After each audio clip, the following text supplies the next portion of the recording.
Folks, hello and welcome to Tavern Chat. I am your host, Mike Tenkar, your bartender in the OSR, and with me, as every Wednesday, is none other than my once-a-week work spousal. He cheated on me last week. He went to game hole, but in any case, Sorry. none other than Bad Mike Battalato. I cheated on you with Alice though, so it's okay. I know, it's okay, it's true, but So, you as at long as game Alice is hole. involved, it's fine. You were at game hole. Well, you know what? You That's need to a come line because now. everybody. I'm serious. Everybody asked about you, dude, and you have got to go back. You and Rachel have got to come back to Game Bowl because everybody asked about you. I said I had a great time. Matter of fact, we can spend a little time talking about Game Hole later because I had a great time there. That was probably one of the best times I ever had at Game Hole because that convention just gets better and better. It gets better and better run. I mean, Alex then put on a great show. I'm sure they had the most people they've ever had there. The auction did the best they ever had. They had over $50,000 at the auction, which I helped with. I'm very proud to say that a large amount of that money went to Children's Miracle Network hospitals. Sorry, I didn't have dinner, so I'm having a cinnamon toast crunch bar. Good stuff. Cinnamon toast crunch. So we didn't kind of got stove up for time here. So we didn't really get a special guest. I did talk to a bunch of people at Game Hole that want to come on though, so we can talk about that in the next few weeks. We're going to need some people for November when I'm off in the beach, baby. But we're still going to be doing the show because we just do that. Nothing stops us. You go to the Poconos, I go to the beach. We just keep rolling. We go to the conventions. We don't stop. Man. Gotta keep it real. So right now, the warehouse does not have internet. The internet's out. I didn't have time to mess with it, so I drove my car up. My car is right in front of the building, and it has internet, and I'm using my car internet. That's how determined I was to be on tonight. See, you see what we do for you all, the extent that we go to make sure that you have an enjoyable, entertaining live stream every Wednesday night. Love. It's love is what it is. It's just pure love. American style. Now, do you remember that horrible? Yes. Oh God. So anyway, we're gonna talk. Well, we'll talk about game. I'll talk about Game Hole a little bit, and I'll tell Eric some of the.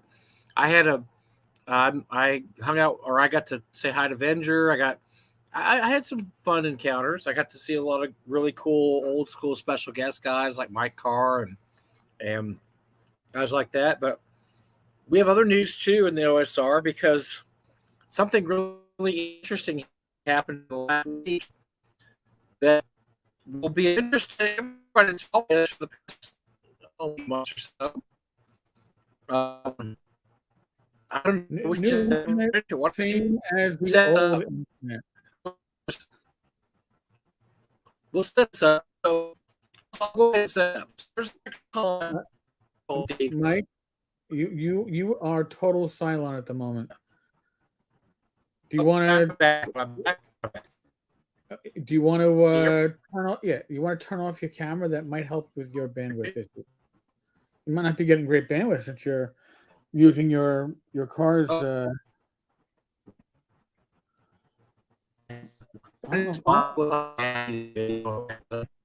That's how Star Wars story. Yeah. You're like a Cylon, man. And I didn't watch I'm talking about classic stuff. You were good until you got animated.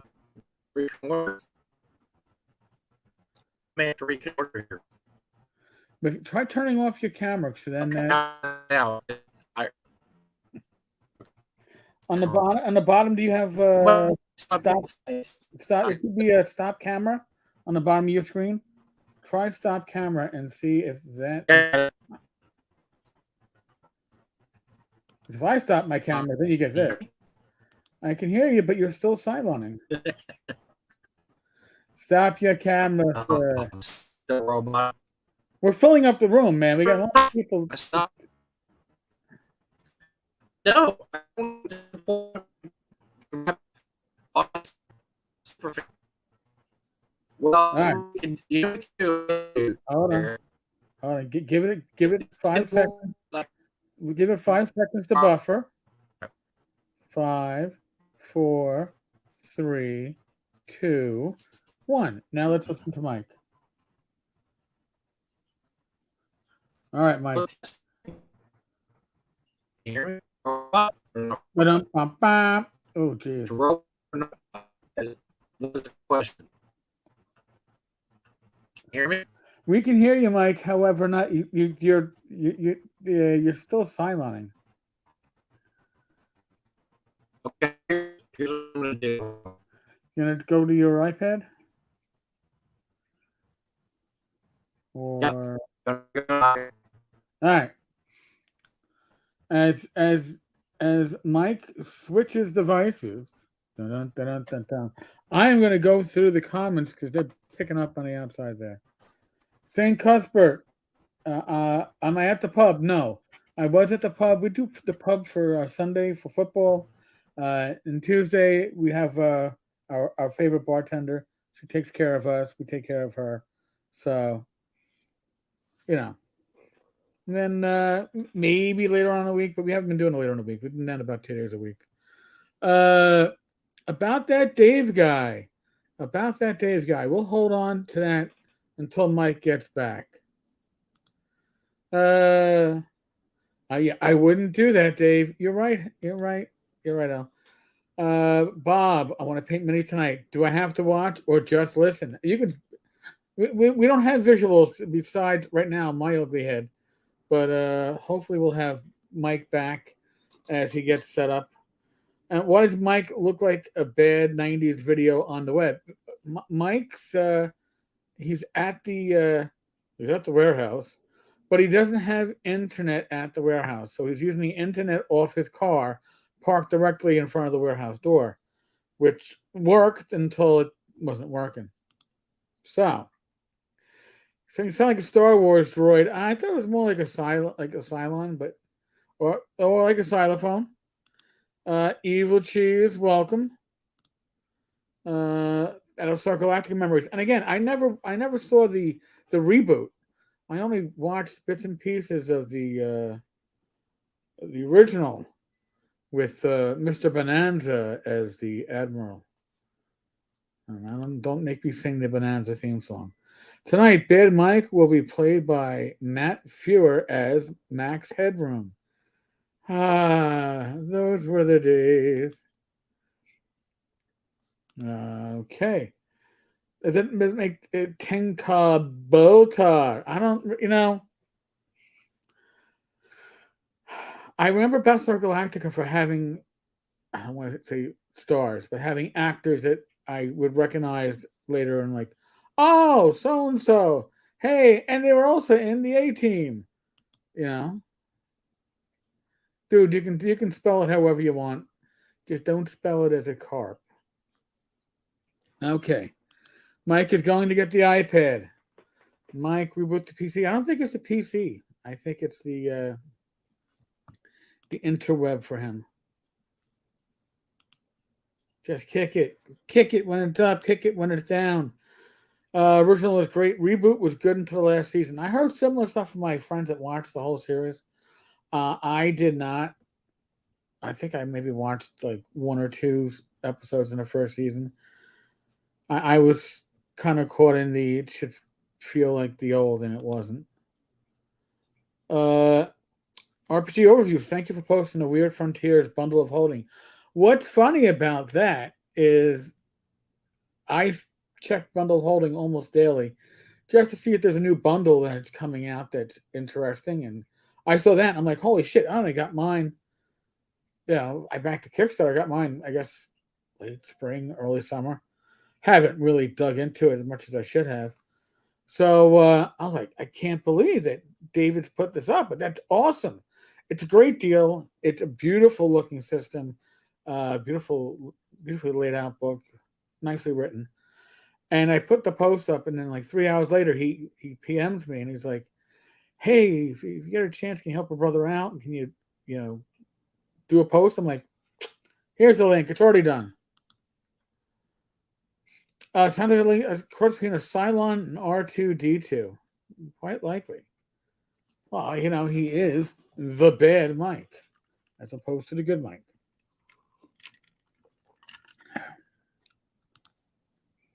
Okay, old school essentials or castles and crusades. What are you going to be using it for? And if you go old school essentials, I think you have to go OSC with the advanced books to make it pretty much your all and complete version. Castles and Crusades, I believe I have maybe every printing but the last printing of the Player's Handbook. And I will say this. The typos and editing mistakes have gotten less over the years. That being said, you'll probably still find a few, so don't hold it against them. Trolls are great people. I don't know Gavin over at OSE on a personal level, but I've met the trolls. They really are good people. But I would say if you're looking to play other old school adventures from Swords of Wizardry, Labyrinth Lord, Hyperborea, Osric, I think old school essentials will fit it easier. Castles and Crusades hews a bit closer to the original 3E system. You see its 3E roots much closer, I should say. Maybe that makes better sense. I was talking to the Archie Bunker on the family. I'm tempted to sing this, but I won't because it would be dangerous, and then there'd be ringtones made of me singing the opening to All in the Family. But great show, and just like other shows at the time, Good Times, The Jeffersons, shows that can never be redone. You can't do it. You can't remake those. You couldn't remake The Odd Couple and still get the jokes in that they did then. So times change. Oh yeah, can always laugh for those cats. His volunteer time with cats, and his finding his last cat as a kitten on the road. That's when as a fireman, he was out there actively. They were in the fire truck, and he was driving it, and he saw, and at the last moment, he swerved to miss his kitten on the road, and that's now his cat. I'm a cat person. That's how I was born and raised. I married a dog person, and then we became cat and dog people. But right to my hi Sadie, right to my left in her little climbing house is our girl Sadie, and Sadie walked in just over 2 years ago. Yeah, you off the streets. She's a little orange tabby, but she's a sweetheart. Yeah, L, you're doing it to me, man. You don't want to take me down that road. You really don't want to take me down that road. Because if we get down that road, I'll have to bring Rachel back, and then she can, she can be eat it, and we can we can sing the song that will bring back good memories. We got probably offend a number of people too because of the source material. Next Gamer's Health, Tenkar sings Archie, Rachel sings Edith. Again, it could happen. Rachel actually has a very good voice. She sang at our wedding. My God, we're coming up on 11 years shortly, November 5th. But she sang at our wedding. She sung karaoke.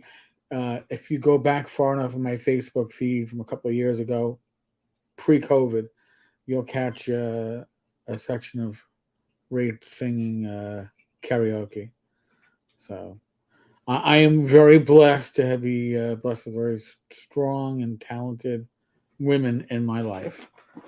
Whether it's my wife, my mother, my sister, my niece, They're all going to probably outshine me in the end. All right. So as we're waiting on Mike, here I'll cover something that. Ooh. For those that don't know, this is news related, and I'm going to try to offer it without commentary.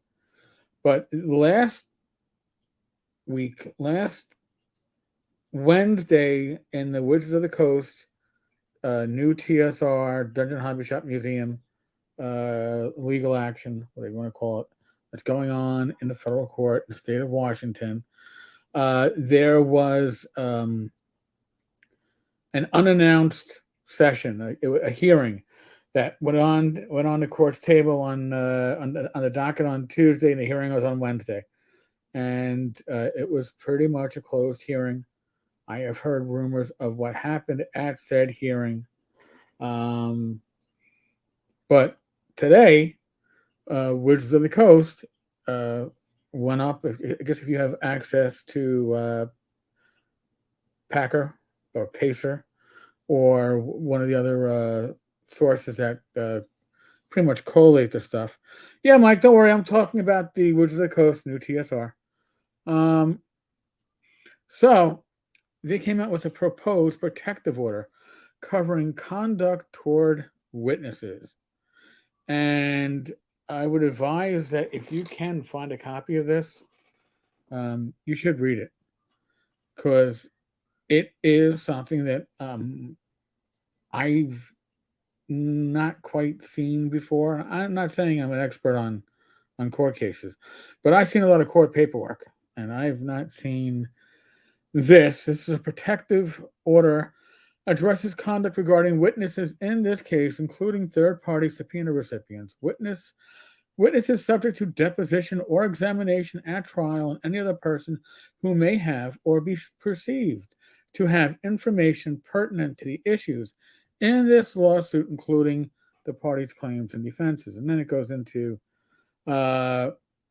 basic principles and how we respect free speech, but when it comes to the court, there is, I guess, a line that, speech can be regulated if it will interfere with the court action that is being heard.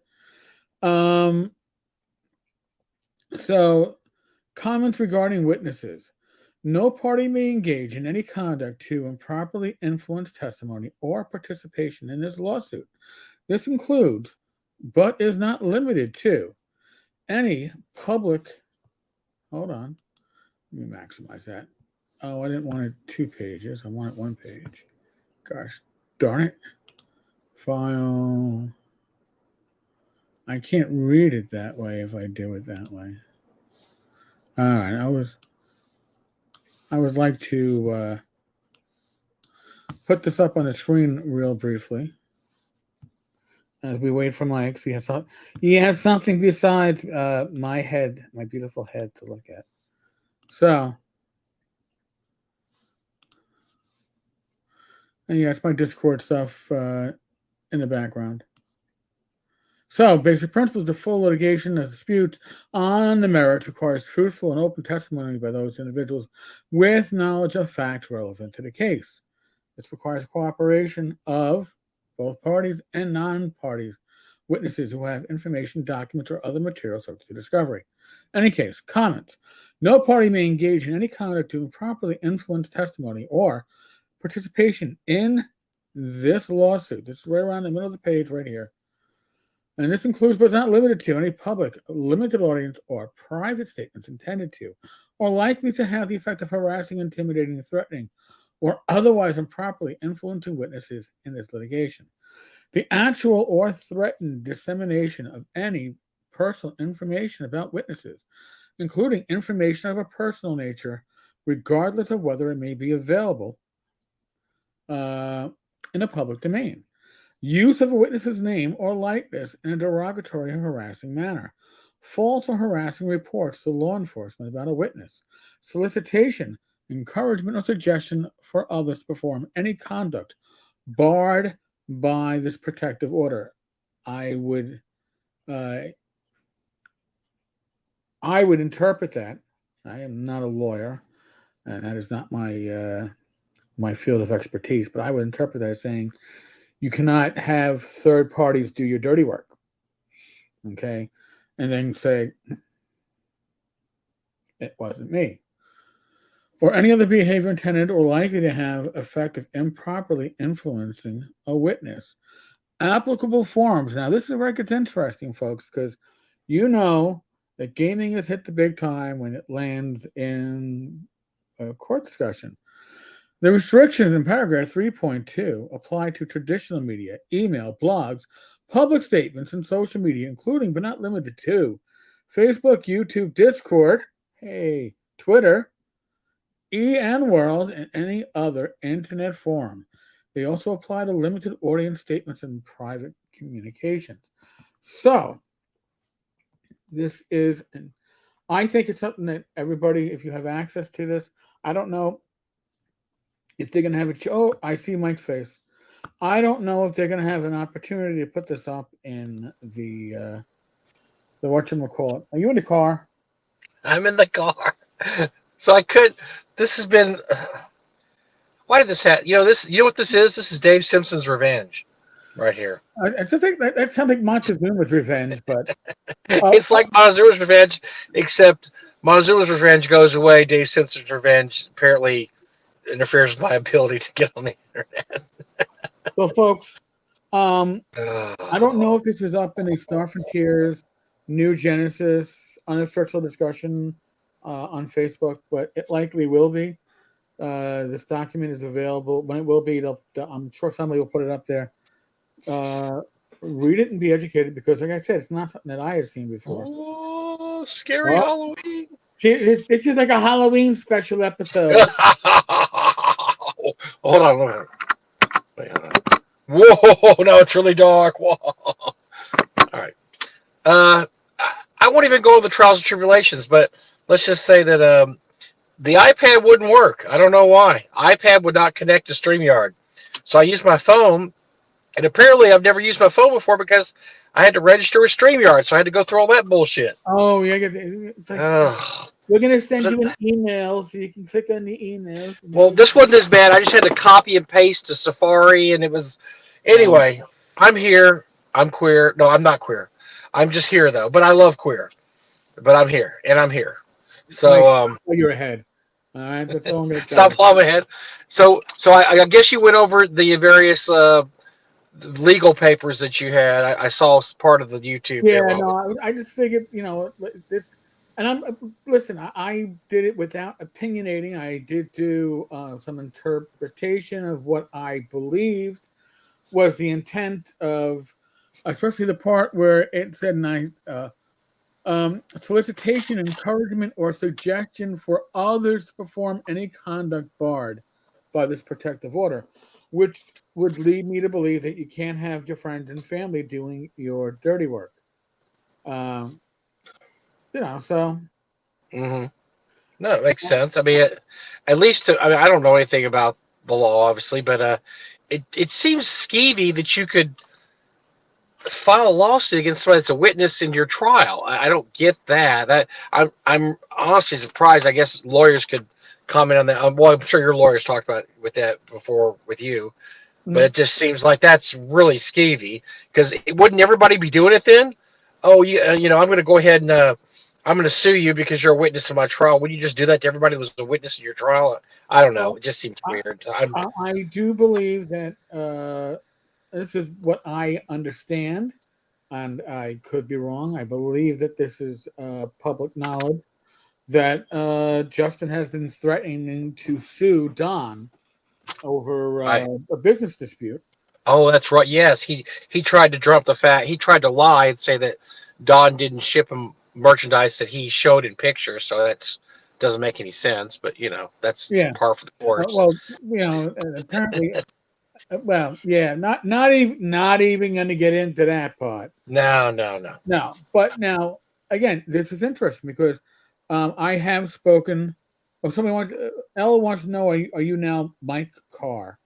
That is a bad gaming pun, but yeah, a deep one. Wow. Yeah, yeah. Yeah, so that you're right. This is probably just to have that off at the pass, so he doesn't start suing everybody involved in his case for something. It makes sense just to kind of nip this in the bud. Uh, But so Tom says PPOs don't really apply to Justin. He goes, arrogance is his shield. Well, taxes apparently don't apply either, like paying them, because, hey, ouch. I listen. If I had a 40 grand tax bill, I would be going insane. It's Maybe I'd be trying to make some more tattoos rather than bother people. That's just me. I'd be trying to make a little money to pay my tax bill, but just me. well, We're all different. We're all different people. Hey, you never know, man. In the end, maybe somebody wins the lawsuit lottery and owns Wizards of the Coast.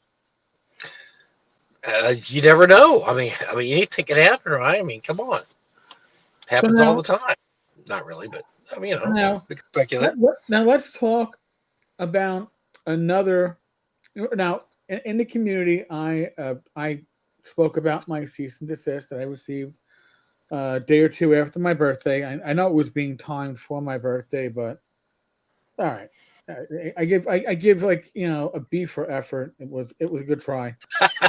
A B minus, maybe a B minus. Yeah, maybe a B minus, but if they had sprung for like I don't know, like certified mail, maybe it would have gone quicker. I don't know. But if you'd been taking a shower and the door, like somebody knocks on your door right when you're taking a shower, and you had to get out of the shower. Now that would have been a solid B plus. Yeah, that would have been interesting. But so, my C&D, my cease and desist, was what it was, and then led to the current legal action that I am involved in with Justin, New TSR, Dungeon Hobby Shop Museum, which we will at some point in the near future. I know it's going to be like hitting at the Christmas time, but we will be doing a GoFundMe for legal fees. I just don't want to do that until I have a more secure idea of what those fees will entail, because I don't want to aim high and then be like, oh, look, I got all this extra because you guys are awesome. I'm not looking to profit off it. And if I aim low, then it's like, oh, shit. All right. I guess I'll need to, I don't know, clean plates in my local pub for a little extra money. I don't know. You know what I'm saying? So I want to make sure that when we actually set the goal, we have the right goal. But in any case, another C&D came out. And it came out, time frame's a little iffy because I knew about it on last Friday.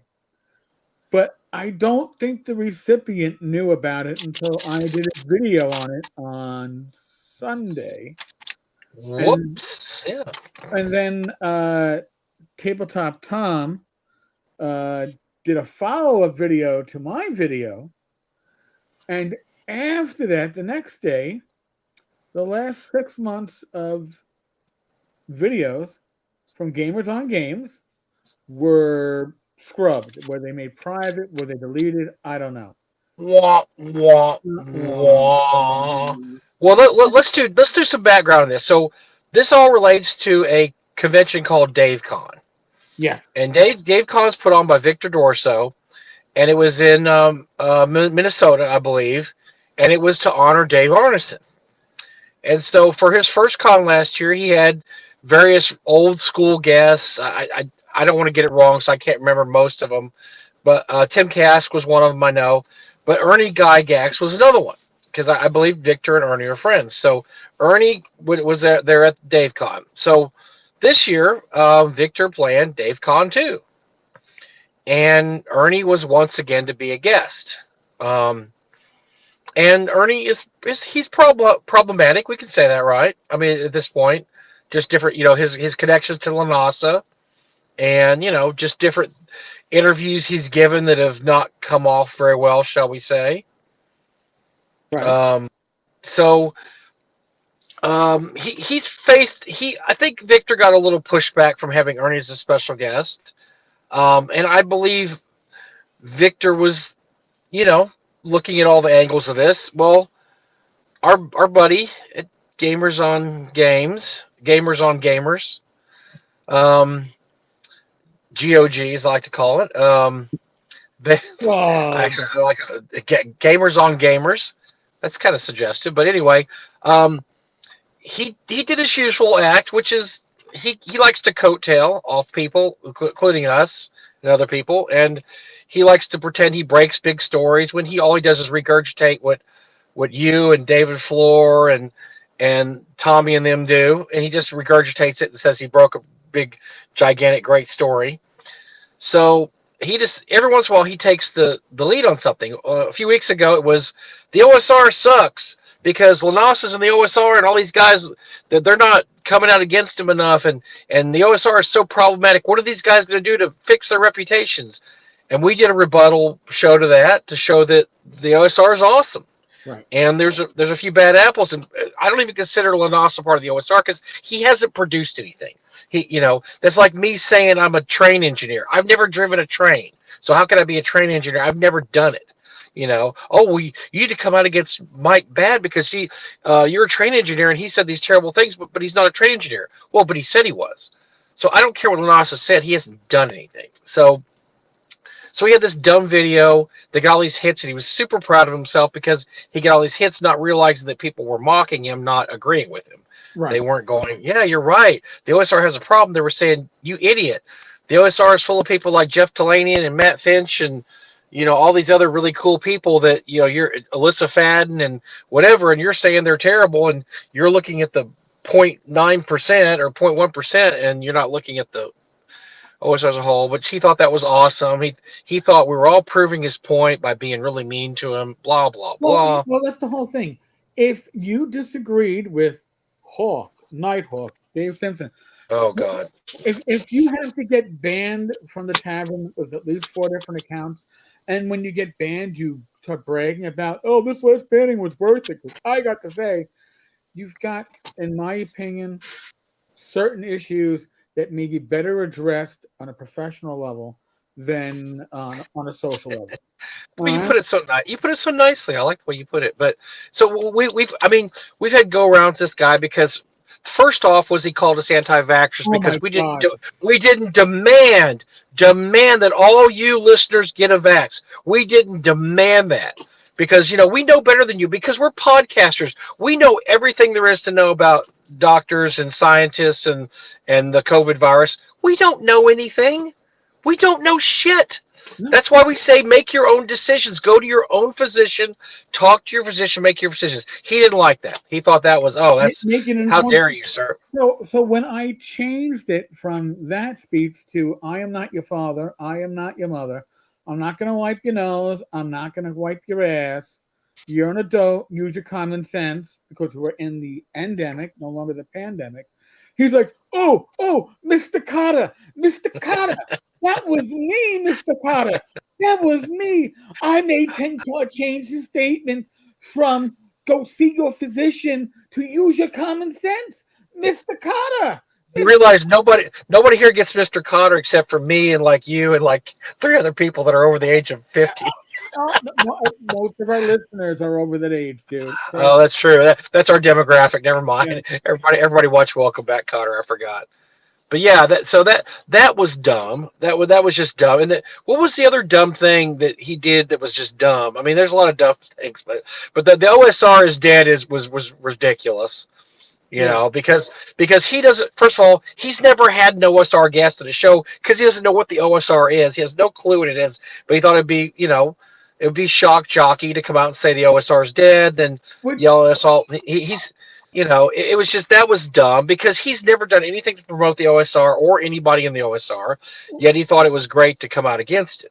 Well, here's the thing, too. Now, and you said a key word or a key, shock jockey, right? Now, and I don't know if it is the legal term of stalking, but for a while, every video, every Twitter thread, had Gamers on Games, Dave Nighthawk Simpson, calling Wenger horrible shit, and so it's basically I guess a far left shock jock trying to out shock jock the far right shock jock. But when you stalk people like that, and that is part of I think the issue that Dave has or had before he deleted everything, including social media on Twitter, is that Ouch. he would literally like cut and paste the same tweet after, oh, and Wenger is a blah blah blah, and then I think it had nothing to do with it. Why?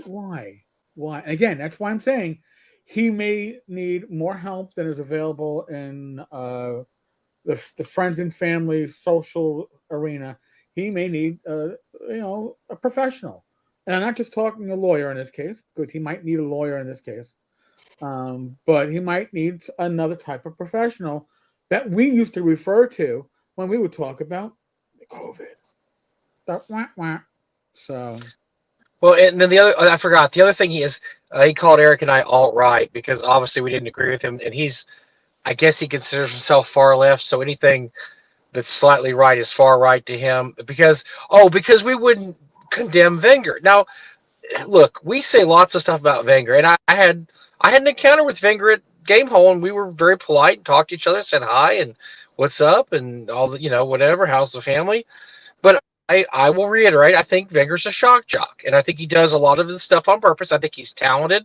It's kind of like we say about Zach sometimes. Zach's a talented person who's an asshole. Wenger's a talented person that wants to be a shock jock, and he wants to and he gets mileage out of getting banned and getting kicked out of places and getting, and then he says, look, I got banned. Come buy my stuff to show them what they're doing is wrong. And so it's part of his marketing. He has a marketing ploy that's, if I get banned or if I get said I'm too extreme, it helps me sell books.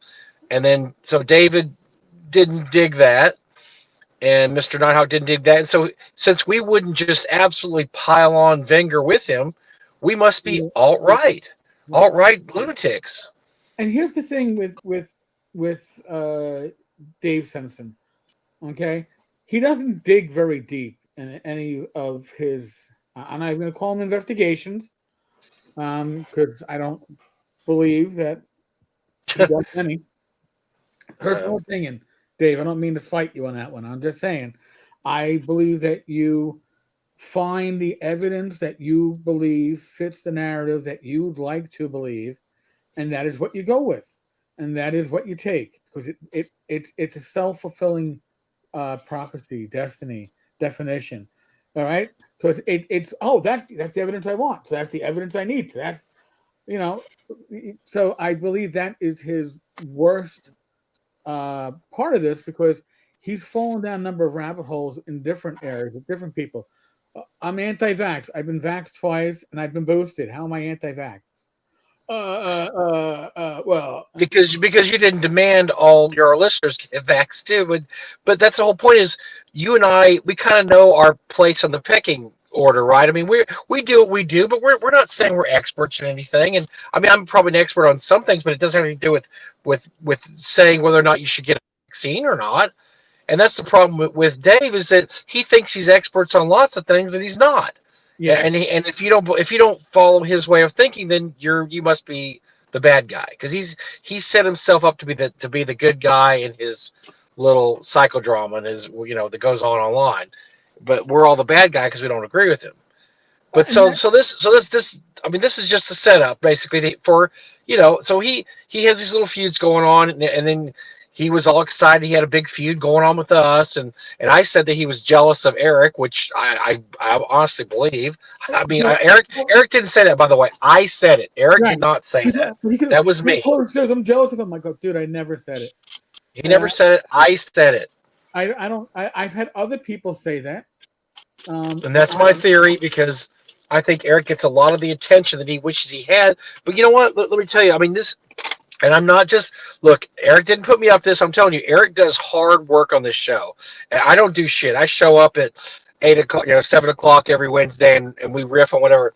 Eric does the hard work. He does the research and talks to the people behind the scenes and this and that. And the thing is, if David wanted to do that, he could do that. The problem is nobody wants to talk to him because nobody cares about him. He has not been in the industry that long. Eric's been doing a blog. By the way, you owe me a check for all this smoke I'm blowing up your ass. But no, he's been doing it since when? How long have you been doing this blog? You can rub my shoulders a bit too. At least a dozen years. At least. Yes, so he's been doing a blog for a dozen years. He's made contacts in the industry. He's attacked people when it wasn't. Look, when he started going after guys like Gareth Skarker, that was not a popular thing to do. Gareth Skarker was a popular guy back then. People were like, "Why are you being mean to him? His pet just died for the 15th time," and whatever. And so, but I'm just saying, he's put in the hours. He's done not popular things. Eric has done things that are not very popular. I don't always agree 100% with everything Eric says or does, but that's not what my job is. Our job is to talk and throw things back and forth. So that made me mad that David thinks he should get instant respect in the industry because he's attacking Lanasa. Everybody attacks Lanasa. Everybody already does that. That's shooting fish in a barrel. There's nothing amazing about that. And so he was sitting there patting himself on the back all the time for saying bad things about Justin, and then he just got out of his. He basically, this is his corridor, and he got out of his corridor. And he started going after other people in the hobby, because why go after him? And this was his downfall because he did not think that Ernie should go to Dave Kahn, which, I'm not going to get involved in that. I think Ernie is problematic right now, definitely, maybe a bit toxic. And to his credit, Victor disinvited Ernie to Dave Kahn, and to his not credit, David thought that was a victory. Oh, look, I made this guy drop Ernie, from Dave Kahn, which we don't know one way or the other, but he claimed it as a victory.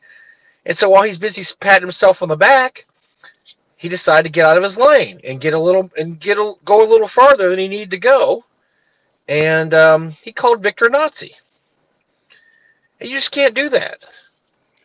Well, Nazi, I think he called it's a con for not. It's a convention for Nazis. Yes, to that extent. And you just can't. There's a certain way far you can go, and then you can't go beyond that. Look, if you want to call someone like Dave Johnson a Nazi, the guy had Nazi shit all over his Twitter page. Yeah. And then, by the way, he didn't deny it. He never denied that. But just a regular Joe, you can't throw out shit like that. You cannot say that and expect that just to, if you do that to me too, guess what? I'm getting a lawyer and I'm going to get it on your ass too if you call me a Nazi. I'm not going to deal with that shit. That is offensive to me. It's absolutely offensive. For us to have Jewish friends and Jewish relatives, it's absolutely offensive to call somebody that. And he wouldn't let it go. He tried to get Dave Kahn canceled even after Ernie was dropped. I mean, what's Victor supposed to do? Yeah. I mean, he did what the guy wanted, and the guy still was bitching. And then, from what I understand, the lawsuit also covered, or the CD also covered torturous interference, which tells me he was trying to get the con canceled by maybe doing other things too. Well, I understand that he was reaching out to vendors. Yeah. See, that's no. That's that's a no. Yeah, try that with me and see what happens too. I'd have Ty Beard on your ass before you could say, Jimmy, come quickly. Yes, Ty, you'd be my lawyer. No, Ty's not here. But yes, forget that. That's going above and beyond. Saying you can say stuff about Dave Kahn all you want and pick at it, this, that. But yeah, that's being a little too big for your britches and think, well, I'm going to get this con canceled now. And, well, guess who got canceled instead? Right. Now, again, like I honestly thought when I was forwarded a copy of the cease and desist, I honestly said to myself, oh, well, obviously this is already in somebody's hands. But I don't think, apparently it wasn't. So I talked about it on Sunday, and then Tabletop Tom followed up on my video and pointed out the torturous interference part, which is potentially big, and is something that will allow you, in this case, for Victor to not go to Dave Simpson's state to have the trial. That is something that Vic's state would say, no, that trial happens in our state because that's where his activity happened, was in this state where this convention is held. So that would have been extremely expensive. But now, as has been pointed out by Tom, Vic apparently offered a relatively inexpensive settlement condition to Victor, but Victor has not gotten. Dave has not gotten in touch with Victor's attorneys, and this is the same Dave Simpson who, what was it, a week and a half ago? Not even a week and a half ago, a week ago, right? With the I need a new computer for $3,000. I need a new computer, dude. I have an iMac. I didn't spend $3,000 on my iMac. Okay, I mean, nobody. He's not doing high level enough broadcasting. You have $3,000 computer. I've got an Asus computer that I've been using, and until tonight, well, that wasn't the computer's fault. Yeah. It's under $1,000 computer. It works perfectly fine, as you all have seen. And remember the dishwasher was leaking on his computer too from the upstairs into the basement. So because it's all wet. So whatever. Look, maybe that's why all his YouTube channels got canceled. Maybe the dishwasher leaked on the computer and it canceled everything. It shorted out the channel. You know how that stuff works. It shorted the whole channel out. But look, this is why. And I had a discussion with somebody I won't name earlier tonight, a good friend of the show, and they pointed out that there's very little difference between. If you're a hothead, you're a hothead. It doesn't matter if you're right wing hothead, if you're a left wing hothead. You just do stupid things, and this is just a whole trail of stupid things, one after another. He alienated people that should have been his allies. Yeah. I mean, Eric and I aren't out here to big time anybody. We don't care. We don't big time people. But if you sit there and make up lies about us and call us names and do, yeah. We're going to have it in for you at that point, So, and I mean, and if you take credit for things that don't, he was big about taking credit for stuff, boy, because this guy got off YouTube. It was my fault or his fault. And then, as Tabletop Taproom points out, he probably had nothing to do with the fact that Victor decided to drop Ernie, but no, Dave had to take credit for that, which is ridiculous. And on top of that, he took credit for Michael Yak, who's on him from the TSR Discord. Oh dear God! I did that, dude. I think that this PPO proposed protective order kind of explains that doesn't seem like that's what happened. It seems like. Likely, folks were told, this has to come back in the house, and we got to play nice for a while until the court's not. Look, if you want to call the vendors from North Texas and tell them I'm a Nazi, please do so, because I need some extra cash, and I will sue you. I will sue you so much and so bad and so hard. And so this is just somebody. I don't blame Victor. I don't know if Victor and I would get along and everything or see straight, but. There's no way I'd allow that kind of shit to go on. That's ridiculous. To call up vendors and to try to get vendors to, leave and based on, whoever are guests at your convention. Look, you don't have to agree with everybody who's guests at my convention or Gamehole or Gary Con, but if you want to make your feelings heard, then do like they say, vote with your wallet. Just don't go. Don't go to the con and say, I'm not going to go to the con, and there you go. And if people ask you why you don't go to the con, you tell them I'm not going to the con because this person's going to be there, or this is happening. But calling up vendors is just that step right over the line, and then telling them that. But Mike, what if I have a issue with the fact that Texas is a will carry state, and everybody there pretty much carries. I know regular attendees that carry concealed. By the way, what if I start calling up the vendors, going, you shouldn't be you shouldn't be selling at North Texas because they allow guns at their convention. No? But well, first of all, it's not against the law to carry guns. I mean, so you're just telling me something as one special guest many years ago famously asked how many people if we had allowed guns at our convention. I said, well, we have to because it's legal in Texas, and unless there's signage outside the hotel, then you are allowed to bring guns. There's absolutely zero we can do about it. Zero. So yeah, I'm sorry. There's going to be guns at the convention. Anything else you need to know? If you don't want to go, I understand why. And that person actually came to the con, so I guess it didn't bother him too much. Is there going to be booze and broads? I need to know. Guns, booze, and broads, man. Is there going to be booze and broads? We may hit the trifecta on that one at North Texas. All right, that's what I like to hear. By the way, Tom says that Victor sent a separate copy of the cease and desist to his wife. Yeah, I think I know why he canceled his YouTube account. Yeah, my wife wouldn't dig that too much either if she got a C&D based on. I get the impression. Well, maybe, I don't know. That's just me. I've watched his videos. I bet his wife isn't 100% on board with all this stuff, and she probably just said, "Yeah, you need to take all that shit down." She probably didn't even know. I mean, listen, I will say this. Rach knows what we do. She knows about the channel. Rach has participated on this channel. She is as much an entity in a lot of ways as anybody else here as a co-host. So let me catch up here. Well, that's just that. Yeah, that's it. Yeah, sent to his wife too. That might have got things going really hard. What I can only imagine the roof raising that might have been going on that night. The house was screaming going on. What the hell are you doing? We're getting sued. We don't have a dishwasher that doesn't leak, and you're getting sued by a game company. How much money did you raise for your $3,000?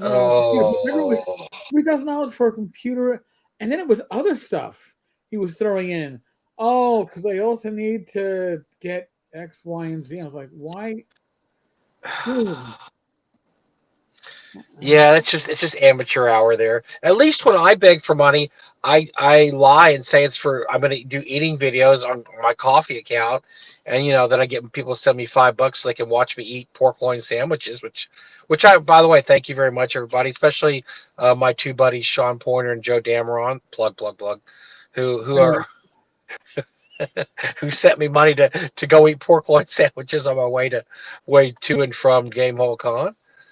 But I did post videos. I posted videos and I posted reviews and pictures. So So now you too can know which restaurants that sell pork loin. I reviewed 3 good pork loin serving restaurants in Iowa and Missouri. That any of the 3 I would give a thumbs up to, and I would heartily recommend. And I did a few extras. I went to Runza, which is a place apparently in Nebraska that's really hot, but they have these sandwiches with meat inside the sandwich, kind of like pierogies. And I did that one night. That was pretty good. I didn't go crazy over it, but I liked them. I thought they were good. The one I went to was actually in Kansas, but so my understanding are in Nebraska. So, but yeah, so I mean, but at least look, I did what I said I was going to do. So. Believe me, I won't ask you for $3,000 for a new computer. But $3,000 for pork loin sandwiches, he might aim high. I might have to. Yeah, that would be a lot of. God, that'd be so many pork loin sandwiches. I would probably hit about 30 places in Iowa for that one. Well, Iowa, Indiana, Illinois, Missouri. I'd have to hit the trail for that one. Oh man, that's a lot of pork loins. Jeez.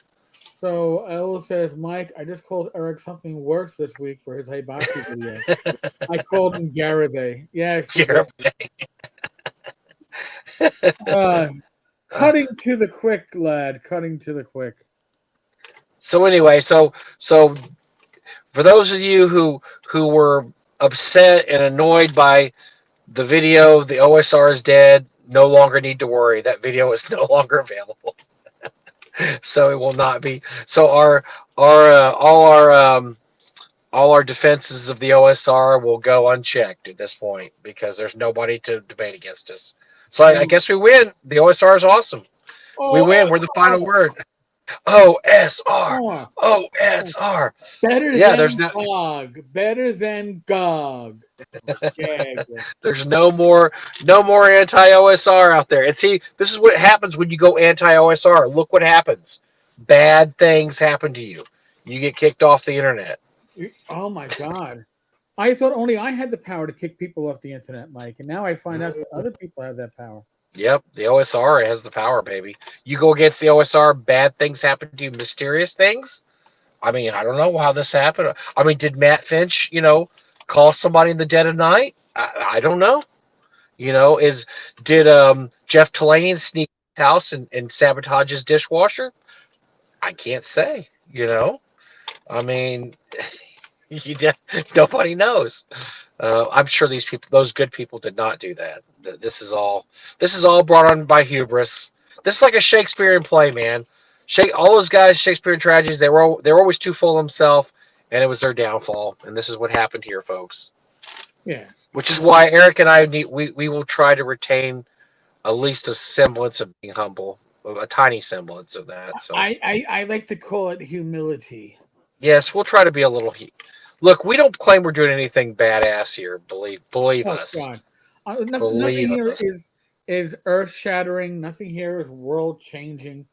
I mean, listen, the biggest smile I got this year from anything related to this channel, and I get a lot of smiles from it.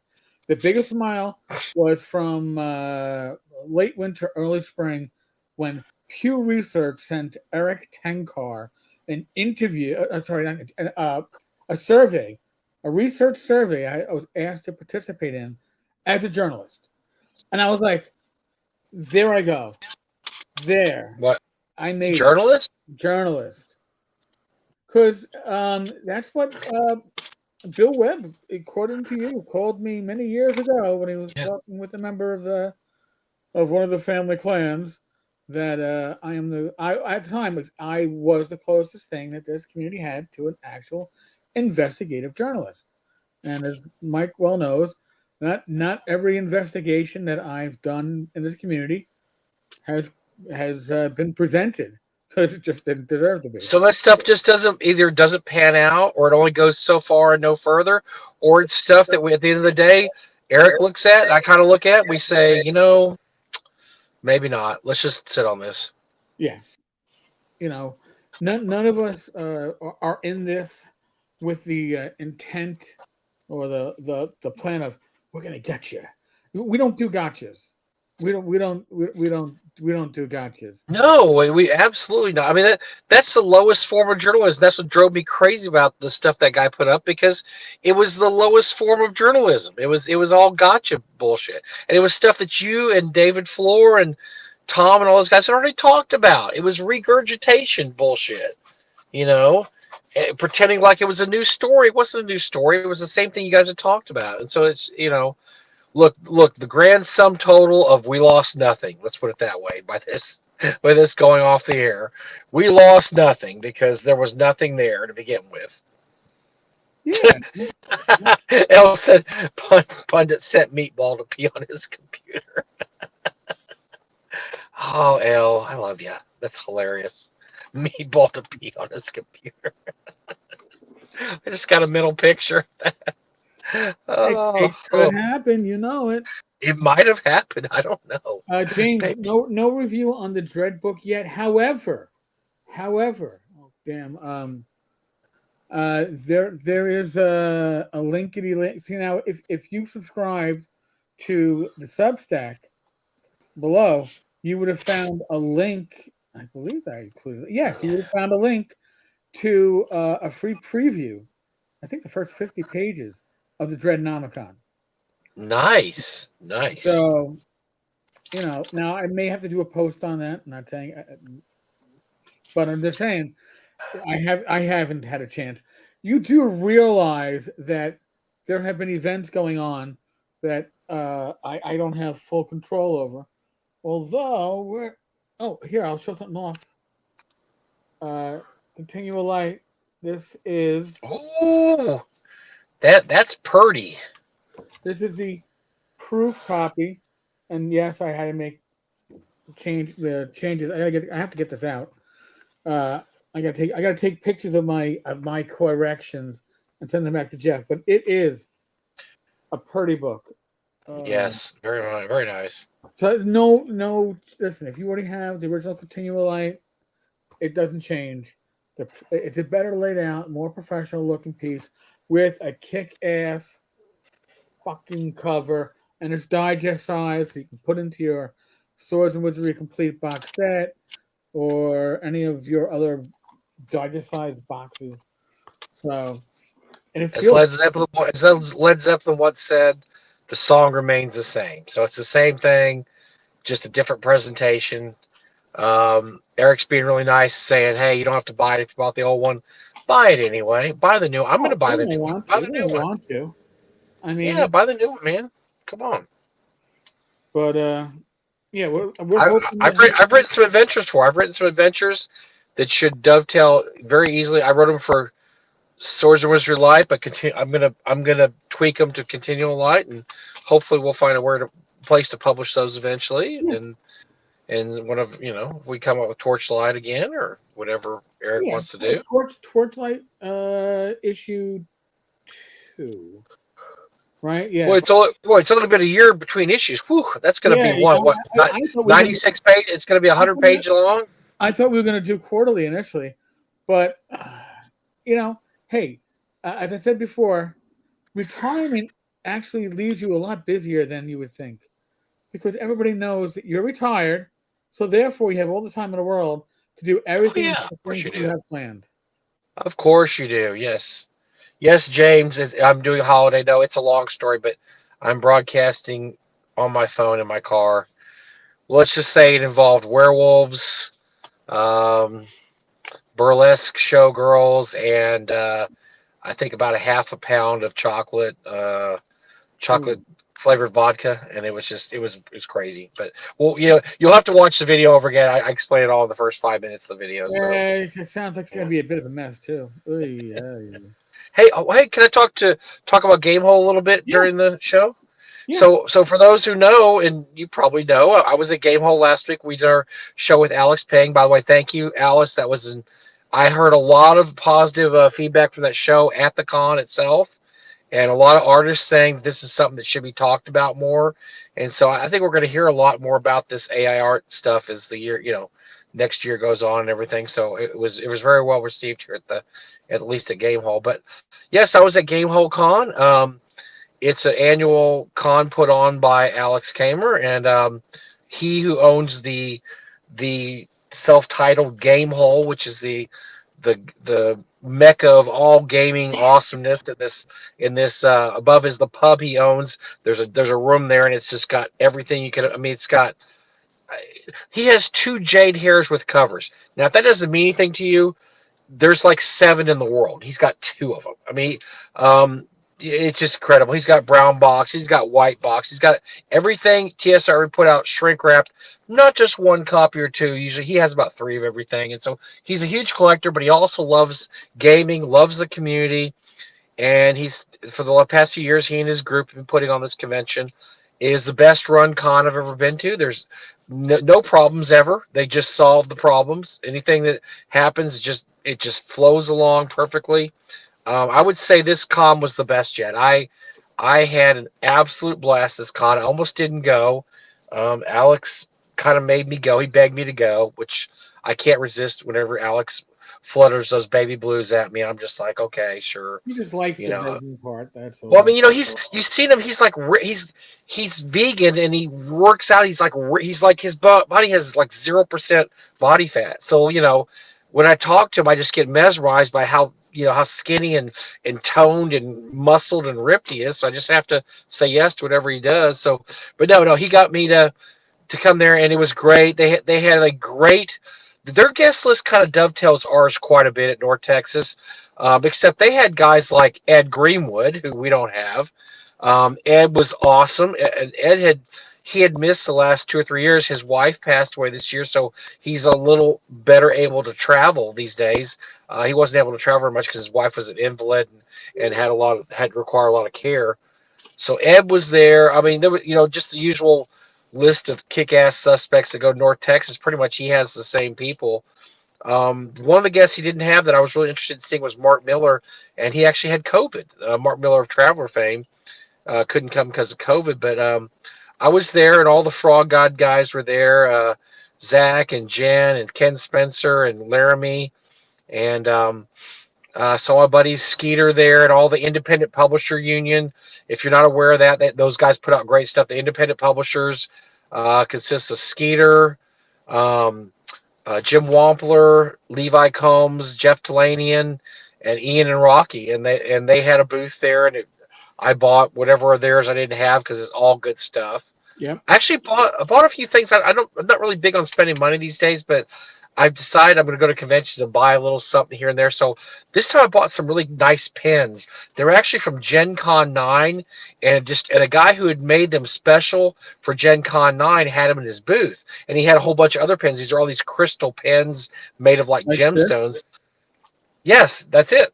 And they're really nice. So he goes, yeah, and I have these from Gen Con 9. Well, they were on sale because nobody wanted to buy a Gen Con 9 pen. Well, I was at Gen Con 9. So were you, Eric. We're both there. I was like, well, I was there. I'll buy a Gen Con 9 pen. So I ended up getting number 14, Gen Con 14, but I wasn't at Gen Con 14, but I was like, I'll take the pen.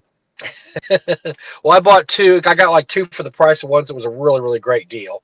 Nice. So that was nice. So I bought that. I didn't buy a whole bunch of other stuff. I bought what else did I buy? I bought a couple things. I really didn't get too crazy, but I'm just trying to, every once in a while go there and buy. I usually don't buy anything at cons anymore, but I'm trying to buy. Oh, I won a couple of things in the auction. We helped do the auction. It was me and Zach. Bill Meinhardt did the grading, of course. And then Rick Meitz, who's president of Chaosium, and the good old Jim Kitchen did the auction. And they did a great job, raised over $50,000, most of it going to Children's Miracle Network. They had a second print brown box there. Damn. That Bill said, I saw it and touched it. It was the nicest I've ever seen. It was beautiful.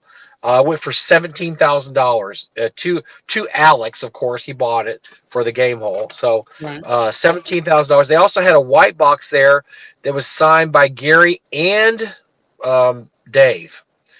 And that went for about, I want to say that went for 7,000, something like that. No, wait, hold on.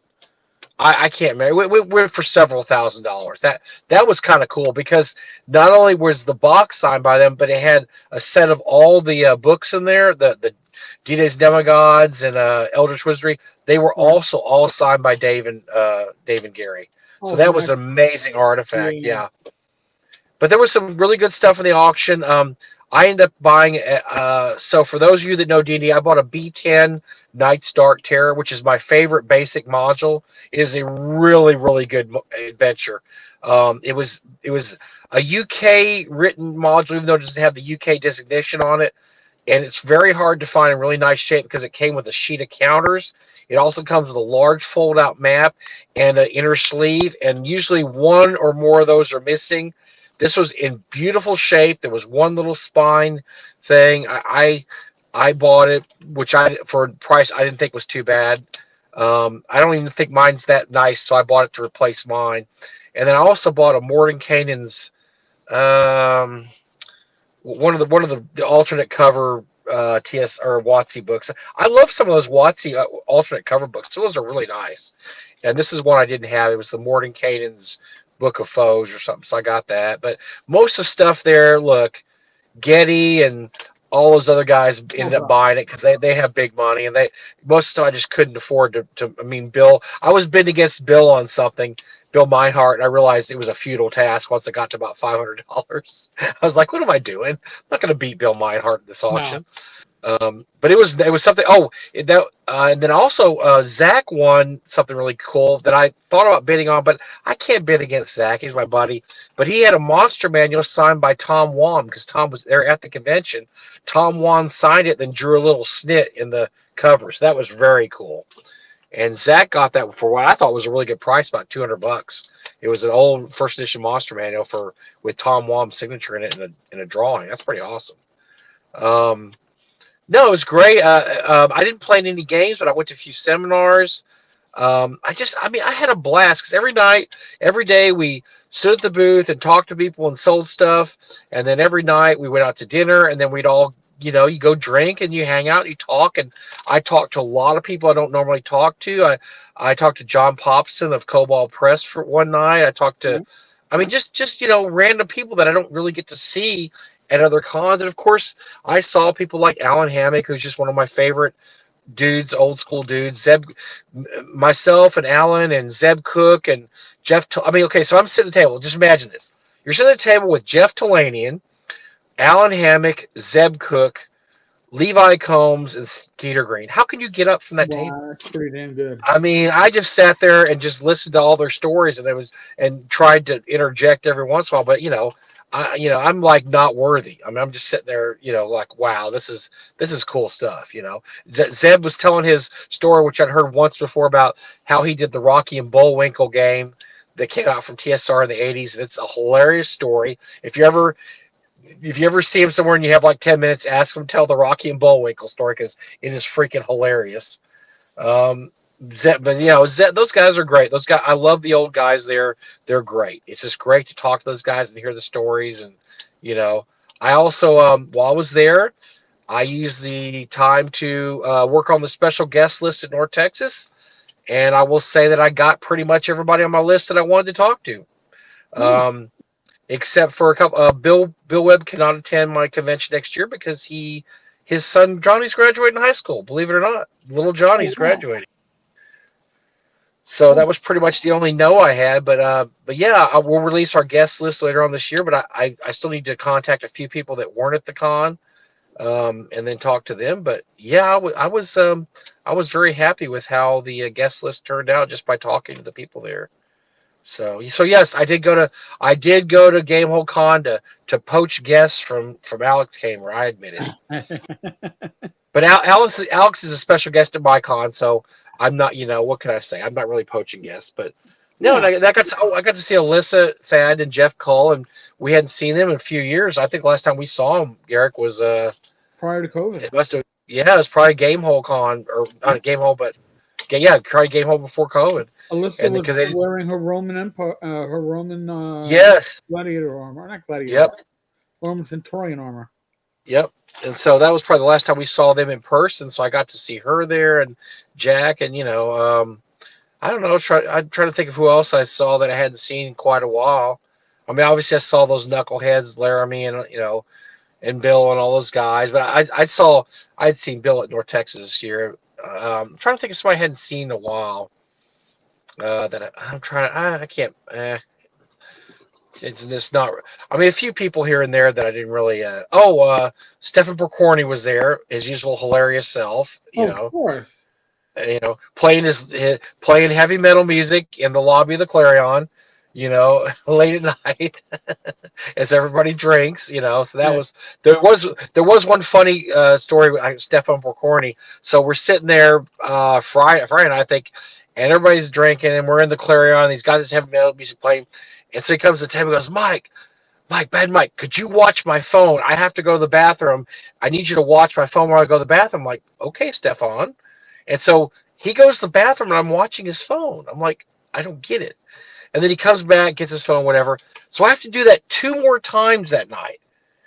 And so I came to this. So here's what I thought. So you tell me if you think I'm right, Eric. He must have dropped his phone in the toilet at one point in his life. God, definitely. He can't take it with him. And so now he can't take his phone with him to the bathroom, and so he trusted me enough to watch it. But that's the only reason I can see you wouldn't bring your phone to the bathroom, is if you dropped it in the toilet before. Yeah, he puts it in his pocket and it falls out of his pants. And he just, yep. I can't find my phone. Did you look in the toilet? Oh. You need an iPhone then, so it's waterproof. Well, it's urine proof. That's the only possible explanation. That, or he's now. I've done this, or he's left his phone in the toilet before, because I have done that once or twice, Yes. and that is an embarrassing thing to have to knock on the door and ask for your phone back. As the guy's taking a dump, and they're like, it's right on top the toilet tissue. Can you make sure you clean your hands first before you get? Yeah, could you please wash your hands?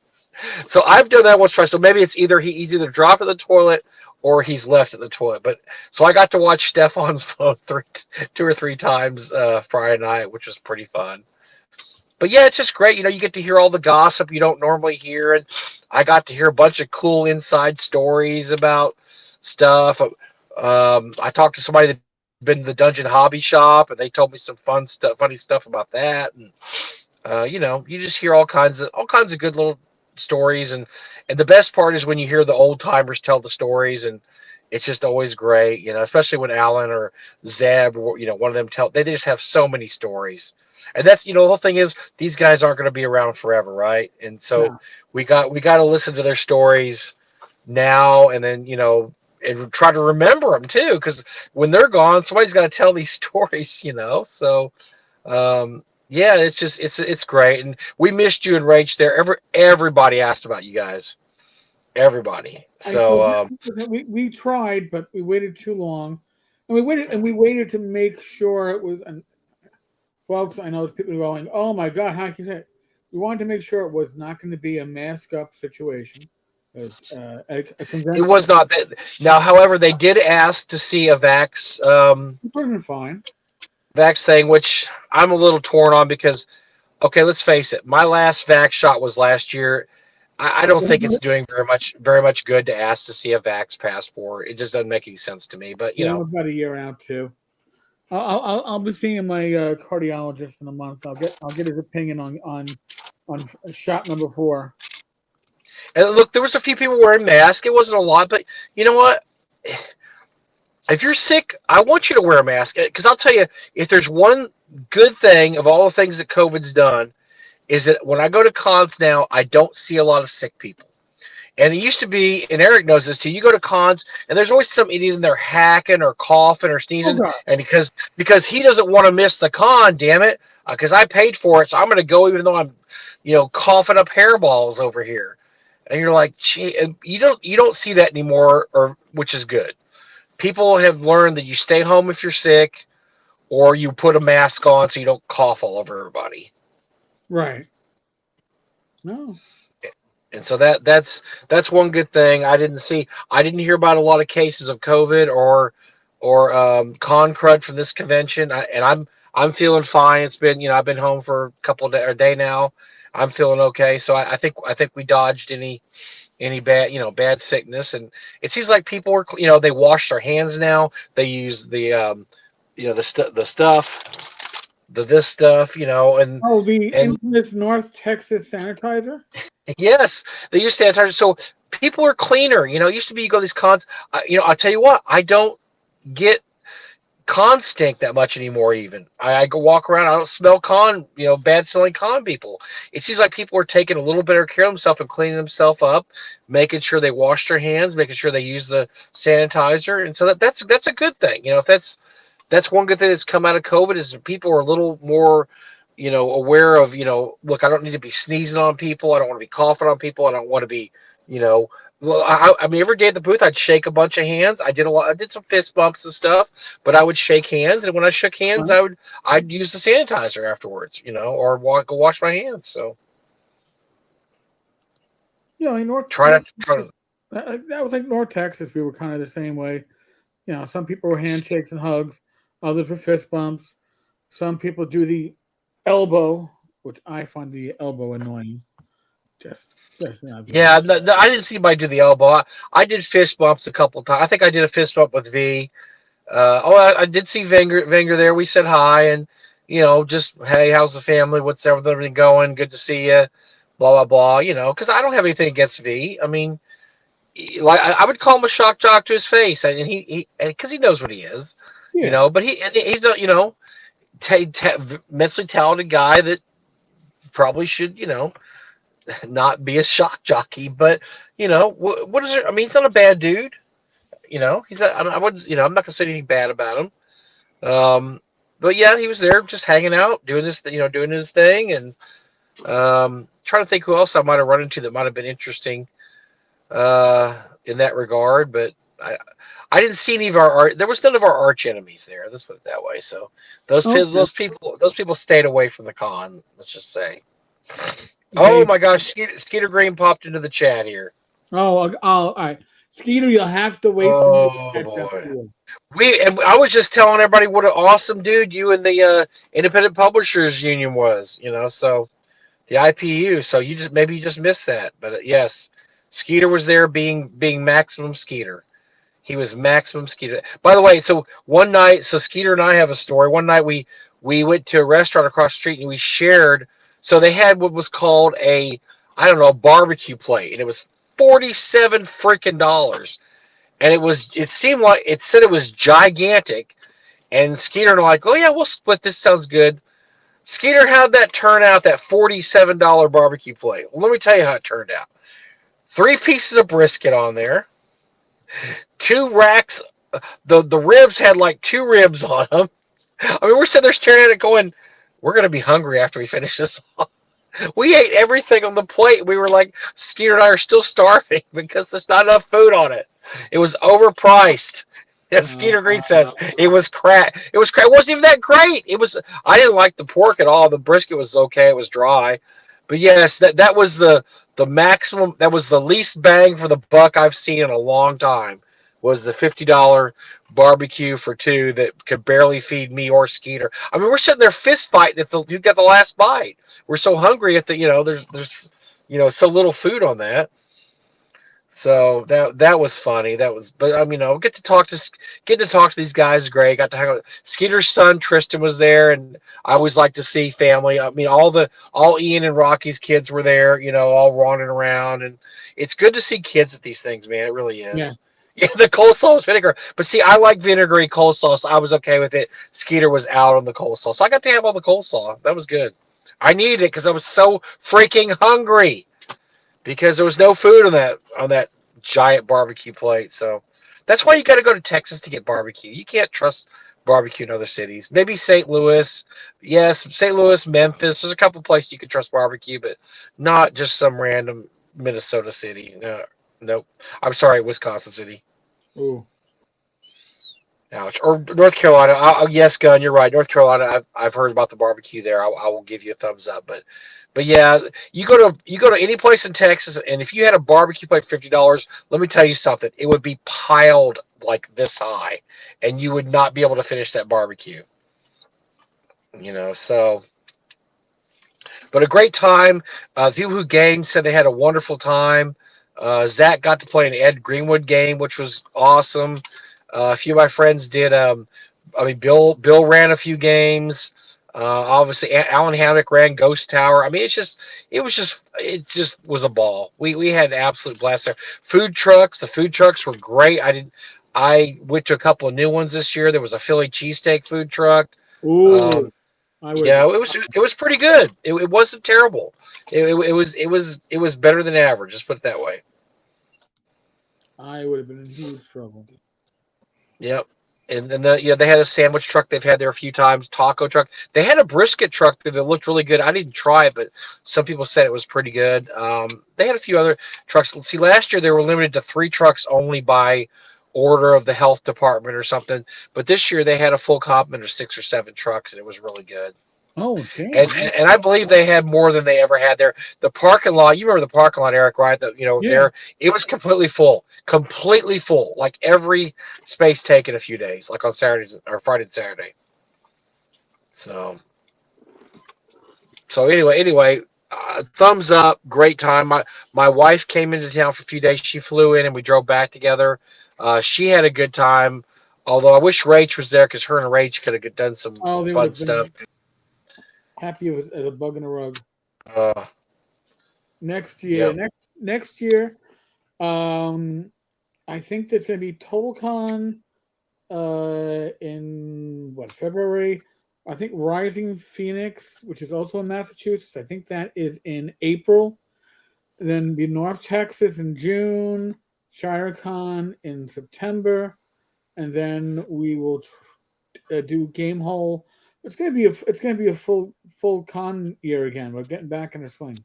I think we're getting back in the swing. I was a little burnt out about 2018, 19 because we had done so many cons those 2 years. But I think next year I'm going to do the first of the year is going to be really light because I mean there's not a lot of cons around here I really want to go to. So I may not do anything next year till North Texas, which is June. But after that, it's going to be really loaded. I'm going to try to go to Phoenix Con, which is a con not in Phoenix but in Wisconsin. It's in the middle of July. If Christy and I go back to Wisconsin for July, I'll probably try to hit that weekend. Um, and then I'll probably I'll hit ReaperCon again next year. Texas Game Expo and Grapevine.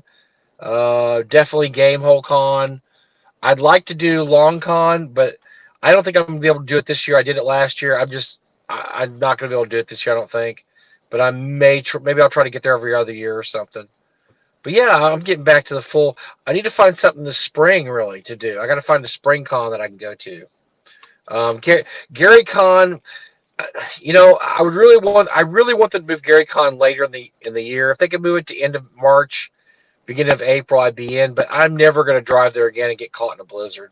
No, I'm just not going to do that. And so, yeah, that if they're a little too early in March, I'm probably going to start skipping that one, and I won't be there next year either.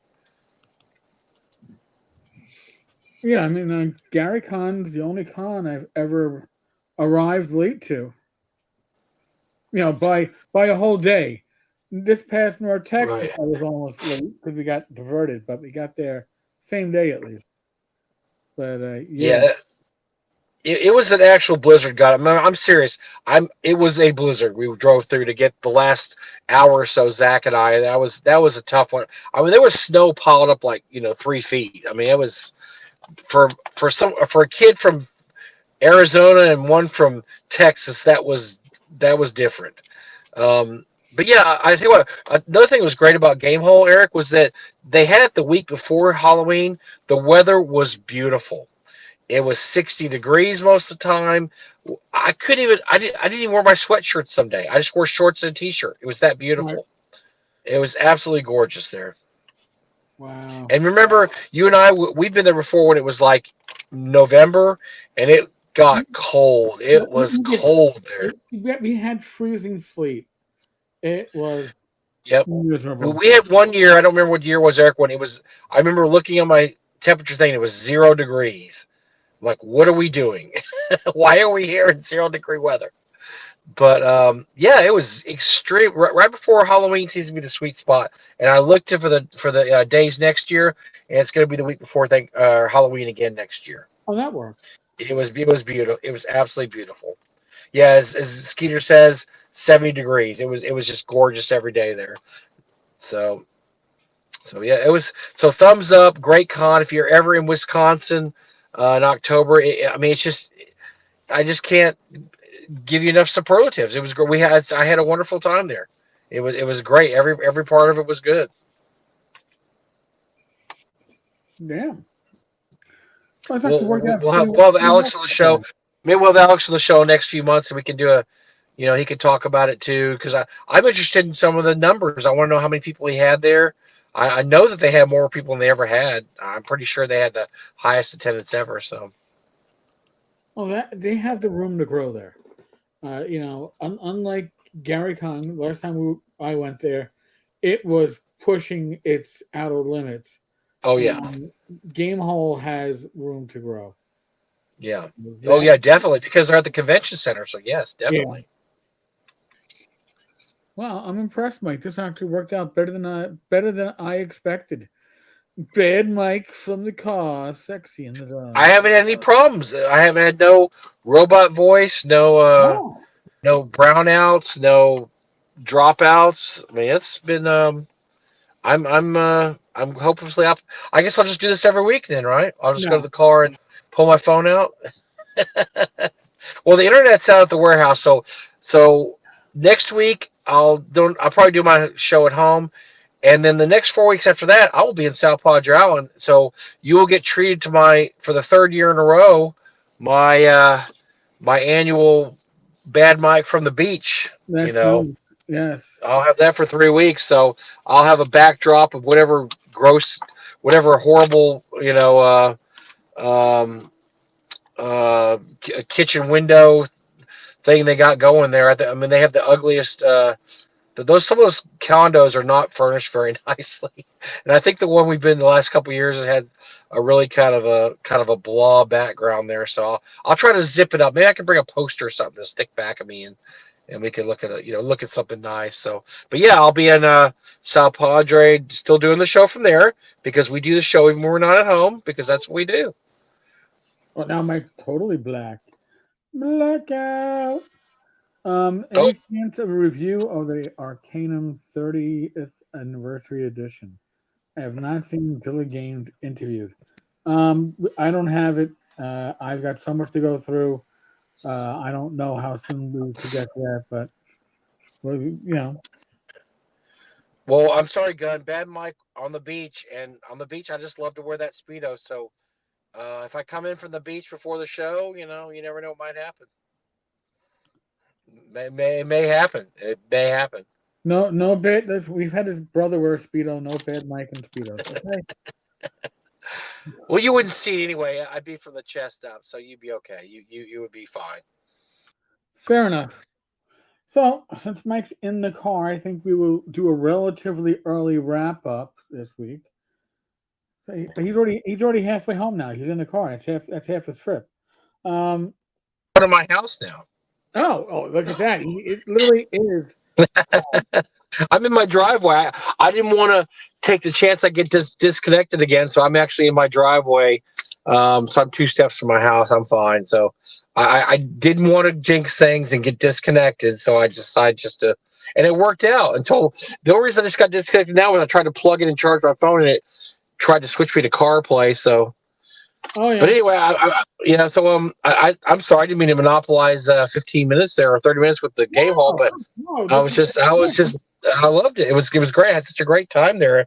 I had to share the news, and I can't think of anything else that we need to talk about right now, unless you got some tidbits that No. I did get a bunch of I did get a whole bunch of Kickstarter stuff in this week. I got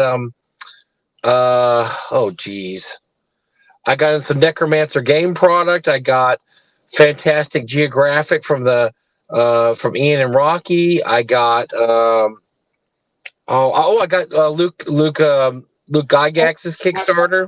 Yes. Got that too. And I did make a few purchases. I had some recommended purchases. Remember our OSR show a couple weeks ago?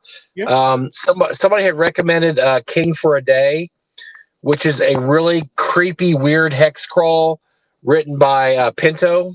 Oh, Jim Pinto. And it's really good. Matter of fact, I can't believe I hadn't heard of it before. I skipped it. It came out, I believe, this year or last year, but it is some good stuff. I was extremely impressed at the quality of King for a Day.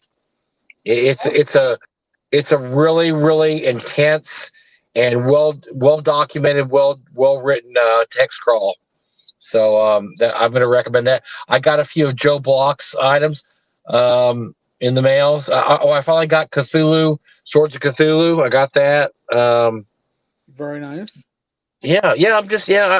I put off buying stuff for a while, man, and I decided to get back in the groove and purchase a few things coming out because I'm tired of everybody getting all these cool things in the mail and I don't get anything. So when do we get in the Bad Mike YouTube channel?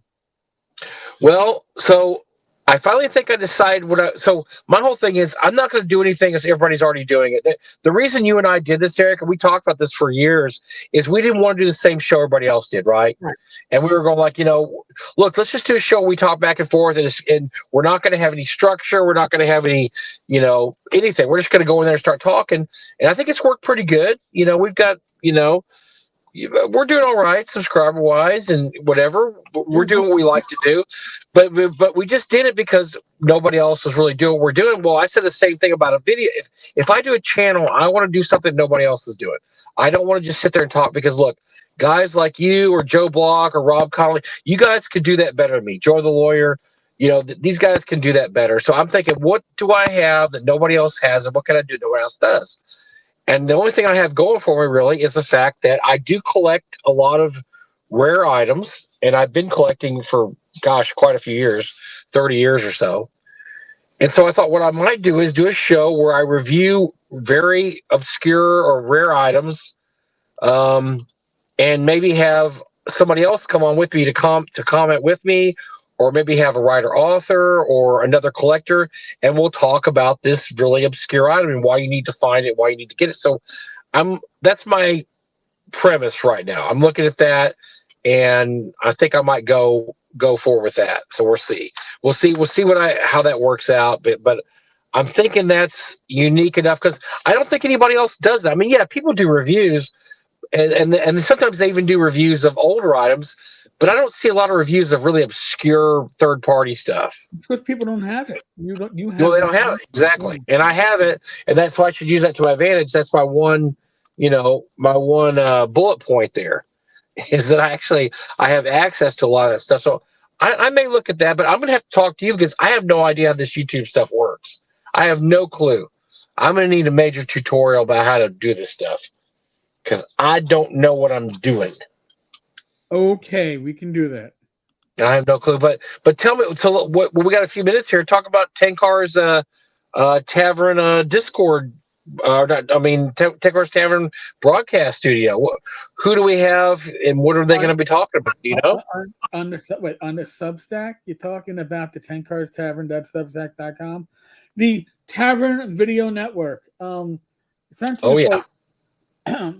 Listen, I have obviously numerous co-hosts. Some of them have their own channels. Joe the Lawyer, Matt Jackson, Glenn Hallstrom, right? They do other stuff. Oh yeah. The idea is one-stop shopping. You go to the link that's on the bottom of your screen. You can sign up for the newsletter or not, but when you go to that link, you will see, hey, look, Joe Block. Joe Block has joined the Tavern Video Network, which means that once a week on the weekend, you'll get an update of, hey, what does Joe think was the best video he put out in the last week? What about the best video that Tenkar put out? Or was there nothing put out by Joe the Lawyer this week? Sometimes he gets lazy. That's not a shot or anything. No, of course not. No. But, my channel will be gaming whiskey reviews. No, that whiskey tasting, more RPG con. You got it. You got to watch the live stream. We do a great job.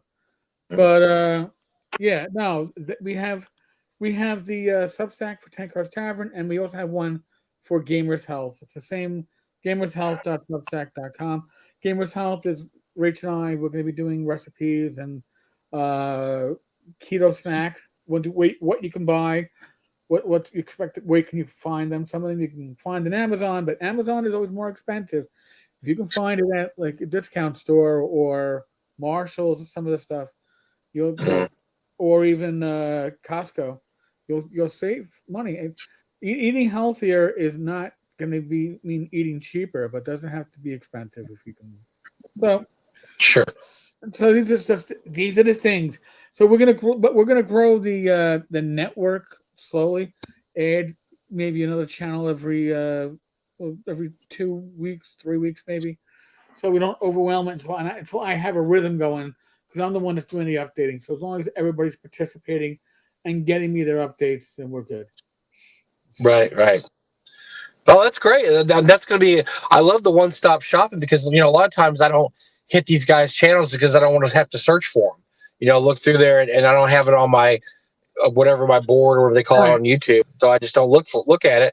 But yeah, those are all guys I want to see their stuff. I want to see what these guys. Those are all guys that I like hearing what their opinions are on stuff. It's not a YouTube feed, because when you're going to go there, it's actually going to be like a web page, or if it's a newsletter, you're going to get it in your mail. And it's going to give you a write-up of, like Joe Block had a nice little write-up of what he talks about in general and what the channel's about. And then you're going to have his latest video that he wants to highlight and a synopsis of that. I do the same. Oh, so it's not going to link to the YouTube channels. It's going to link to an individual video on that channel. Okay, all right, there you go. And Okay, then you can go. that's good. There. Yeah, so this is to get people. That's fine. Seen. I like it. So at the moment, I think we have 27 subscribers. So I'm figuring that by the end of November, we should probably have like 75 to 100.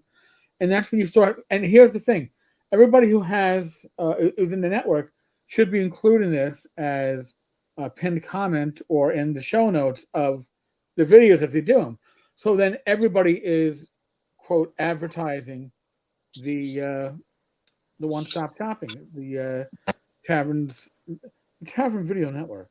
So very cool. I'm really excited about this. I think this is going to be very cool. So, well, I think on that note, I think we will do the wrap.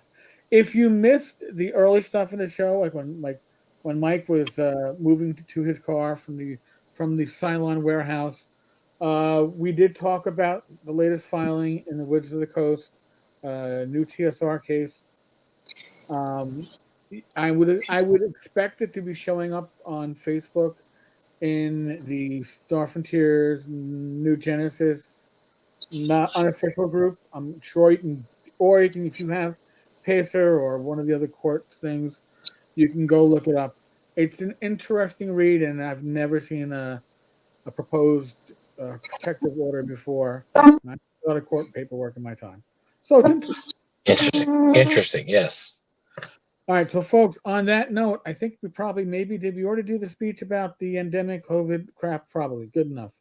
Yeah, I think I did, talking about Dave Simpson. Which was, ouch. Mm. Yeah, folks, be safe, be well, God bless. Roll those dice, roll them well.